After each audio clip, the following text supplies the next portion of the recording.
Hello, everybody. My name is Dominic Holland. I am a comedian, author, dad, speaker, and a friend of Raef Mazer. And well, not really a friend, more of a business associate stroke friend. But we speak regularly, and I am of this book. And I was delighted to get it because he hadn't told me it was coming. And I was delighted to receive it. And I'm really excited about the prospect of getting rich. You will do this book to help me to do that. Congratulations, Raef. Well done. Thank you. Well, we'll see. I mean, so far 2 pre-orders. I like your cover. I think I like. What is this, matte? Yes, it is a matte finish. There's all my fictions. It's quite sticky. It is.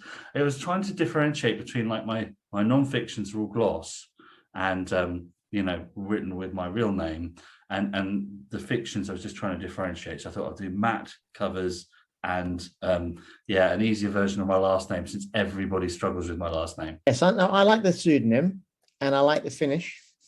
It's very tactile, I have to say. And I also, what I like about it an awful lot is it's a short book, so it's not overwhelming, it's not unwieldy, and it's got very digestible chapters, which again I think is very easy to read. I think when you get very long chapters, you're sticking obstacles and hurdles in front of your readers. You've got to smash those down and make it as easy as you can for them to get into your book. I think the thing that I wanted to do was explore this whole art of storytelling. So when you do a speech and you do it really well, it's because it's got such a good flow and it's got a lot of components to it. And I know a lot of people think that when you're doing professional speaking, you just roll up and you do it. But there's an awful lot to getting it right. And I figured that with fiction writing, my hope has been to get in and understand beyond the 3 acts, what is it that makes something a page turner? What is it that makes it interesting? And to understand the psychology of having it as a page turner. I know that, for example, your books are excellent. You're a very good prose writer, right? You write excellent prose. I wasn't aiming to be an excellent prose writer. And I know that sounds counterintuitive for fiction, but my aim was really on the story to look at the psychology, the character, the plot, and make it just incredibly intriguing and easy to read, rather than being something that is a beautiful read. It's more of a intriguing read. Okay, well, I did tell you not to write fiction. I do remember that because you are an expert non-fiction writer. You are correct. I'm a beautiful writer. Not a beautiful person, but I am a beautiful writer. It's big of you to say, you know. How I think fiction. Well, it's interesting. You say you gave me those plaudits earlier, because I would actually detract from that compliment, because there are some writers, and they're normally called literary writers, literary authors, and they just, I think, can get away with writing really pretty dire books. But because they're beautifully written, that in itself is enough. Now, I am certainly not in that category, because my fiction, my prose, is driven by the stories. But for me as a writer, I drag my audiences through my books with my compelling stories and my very powerful resolution. So that's what I'll be looking from. I know this is a series of books, Raef, but I think the most important thing about a novel is the last fifth. Because if you're going to ask someone to spend 4/5 reading your book, then you better make it compelling and you better make it pay off for them. So you better give them the reward at the end of the book. Yeah, so that's my thought. I think for me, probably my favorite book is one that my wife introduced me to, and it was Jerome K. Jerome, 3 Men in a Boat. And very funny.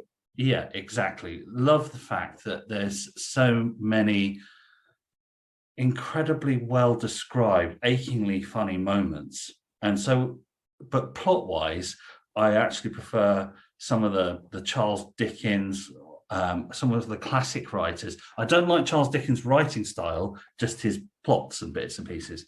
And so yes, I was aiming to try and, I think a lot of writers, as you say, they churn things out and they do so much of it that it's amazing that they do so much writing. But I think the quality suffers because perhaps they're trying to produce 2 books a year or whatever.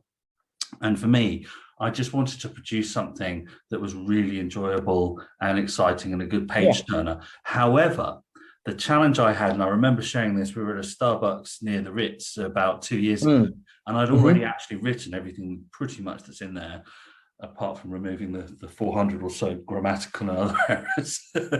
Let's not get into that.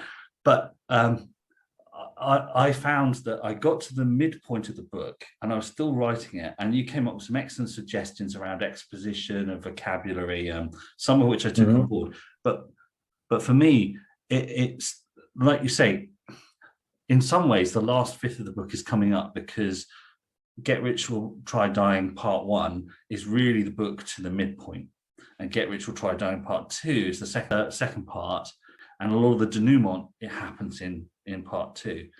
So I think sometimes the best books often could be debut novels, because authors have spent an awful long time getting them right. So this novel, I think, because it's your first novel, you spent a long time. How long has it been in the writing? Many years, thinking of the idea.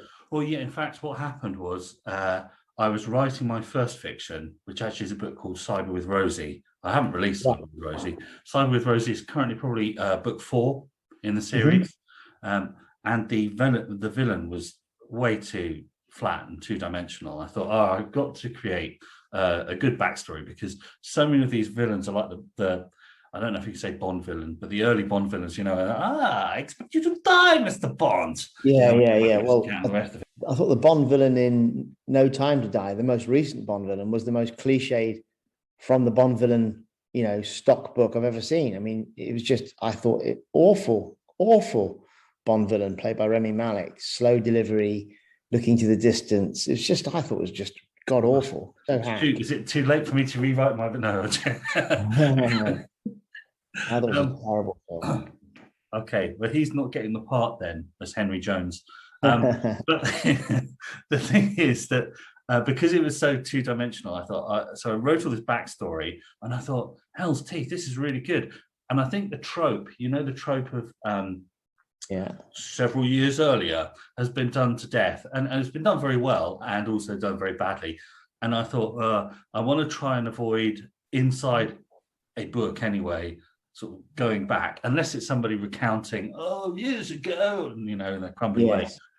So that's what I did. I went and started off with the supervillain, the sort of, how did this person become this super wealthy psychopath billionaire who's just got absolutely no moral compass. In fact, almost like an anti-moral compass.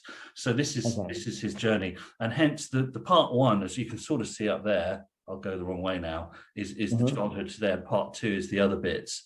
That's just why you've got the other characters sort of dimmed down, because there's a part 2.